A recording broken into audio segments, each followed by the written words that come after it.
All right, so today, so yesterday we talked about, don't forget what you're made of, or today, be careful whose opinion you value. Opinion, a view or judgment formed about something not necessarily based on fact or knowledge. A lot of people have opinions, and sometimes we value what they say. And I said all the time, don't put too much value in the opinions of others about you. Or the other definition of opinion, an estimation or quality of the quality or worth of someone or something. Sometimes there's church folk, there's people in the streets, what I'm saying, or people just in general, or family, what I'm saying, they try to give you an opinion of your worth, and you can't look at it like that.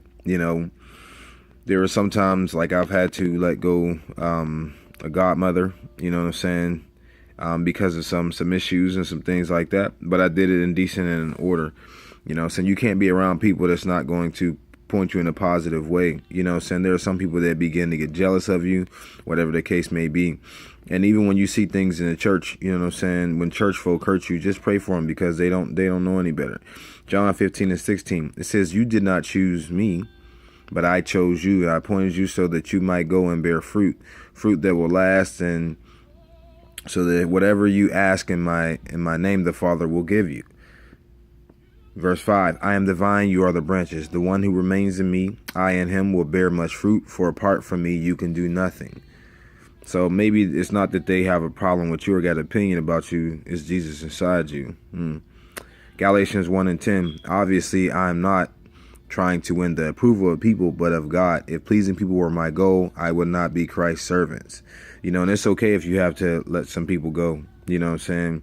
Because you have to understand, the Bible says that we should try to live peacefully among everybody, but there are some people that are going to get to a point in their life, and there's seasonal people that, they can't be as close as they used to. Romans 1:1, "Paul, a servant of Jesus Christ, called to be an apostle and set apart for the gospel."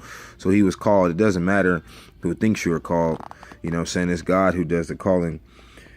James 1:2, "Consider it pure joy, and brothers and sisters, when you face trials of many kinds." Verse 3, "Because you know that the testing of your faith produces perseverance. Steadfast in doing something despite difficulty, or delay in achieving success." So sometimes we try to go to church and we have church hurt, and we end up stop going to church, but you should still continue to go to church and pray for them. Because that's actually an honor, because you can actually pray for them and actually help them, that they're doing something that they didn't know that what they were doing, And Psalms 75:6, "For promotion does not come from the east or the west or the south." Verse 7, "But God is the judge. He put down one and sets up another." So don't worry about it. Sometimes, you may feel like you receive this promotion, and, that's something that you're going to end up doing. But if God don't give it to you, don't worry about it. God will give it to you in due time, or God will give you something else. Sometimes, a promotion may go to somebody else, and they say, well, this person, they've been this church the longest, or they've been at this job the longest, or whatever the case may be. Don't worry about it. You don't worry about pleasing man. You worry about pleasing God. By pleasing God, the right people will be pleased. And you have to understand that, when you see how to fight a battle, that's where you can have peace, a lot of times we were talking about perspective. It's just your perspective, and that's why I continue to read and study, because, it helps me look at a perspective differently. That's why, when things happen that I might not agree with, I can still be happy about it, because I'm like, what? At the end of the day, God got control of it. I'm not even worried about it. But love y'all. God bless.